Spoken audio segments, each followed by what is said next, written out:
Ladies? What? I'm meeting you halfway.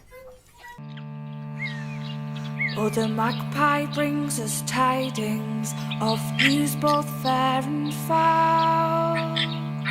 She's more cunning than the raven, more wise than any owl. Hello lovelies and not so lovelies. I had to do accounts today, so no time for a proper video, so you get this nonsense instead. Let's address this man or bear nonsense. This was on TikTok, what seemed like ages ago, but the internet moves fast, I guess. But this apparently just hit Facebook, and the femsplainers are out in force telling all men how dangerous they are as a thing, a gender or sex, apparently. The question runs something like this: would you rather encounter a bear or a man? Well, worry no more. While it is incredibly difficult to get proper information on the number of bear encounters in any given population, I have done my best, and having crunched the numbers, I have calculated it out. Now, most women seem to choose the bear, which is, on the face of it, utterly ridiculous. However, if you calculate it all out, account for all the variables you can think of and everything else, turns out it's still ridiculous. I rather suspect that Baldur's Gate may have skewed the responses somewhat. After all, you can't all be Canadian. Baldur's Gate is like the 50 Shades of Grey for wildlife encounters, creating dangerous and unrealistic expectations for ursine romance, I think. Anyway, given the choice between encountering a strange man out in the woods or a bear, you are about, ladies, 7 times more likely to be mauled by the bear than the man, provided only that the man in question is a stranger, somebody that you do not know. If the man is someone you do know, then the man is more risky.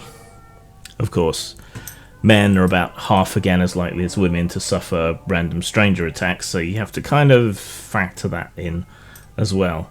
But bear-splaining and half-joking stats aside, I'm having a hard time understanding why women can't understand how it is that men are insulted and hurt by this. But that's so fucking typical of women, broad brushing and smearing half the population. What a miserable bunch of hysterical harridans. More seriously though, I can't help but keep coming back to the same question whenever this or something like it, like the poisoned M&Ms thing, comes up, right?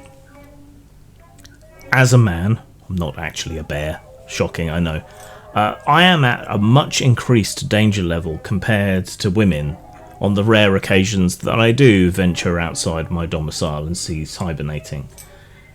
Yet, as a man, I do not consider this risk on a day-to-day basis, while women seem to treat every encounter as a reason to be ready to stab someone in the throat with their car keys, despite, as we covered, random attacks by strange men being about the least likely scenario in which women are likely to be attacked, and men are far more likely to be attacked than women. So is it then that men are acting irrationally by not acting as if every encounter with another man is a time of danger, or are women acting irrationally by over-assessing the risk, which they're at less of than men? It's got to be one or the other, hasn't it? You would think so. But anyway, yeah, so venture out into the woods with bears or strangers before you go for a nature walk with your husband or boyfriend, and everything should be fine. Roar. "Rrrr," said the grinder as it chewed its way through Alice from the crown of her head all the way down to her toes. It ate the lot of her, unfussy, snout to tail, and cleared its plate. It gnashed its way through her dress, her pinafore, her shoes, and her unmentionables. It chewed her hair, devoured her scalp, gobbled up her arms, wolfed down her legs, gorged itself on her torso, noshed on her skin, and gulped her down without so much as a burp to show for it.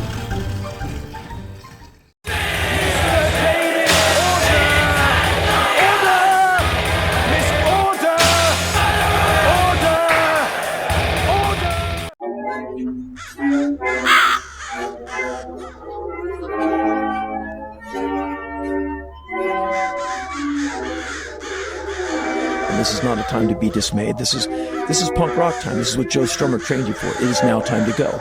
You're a good person. That means more now than ever.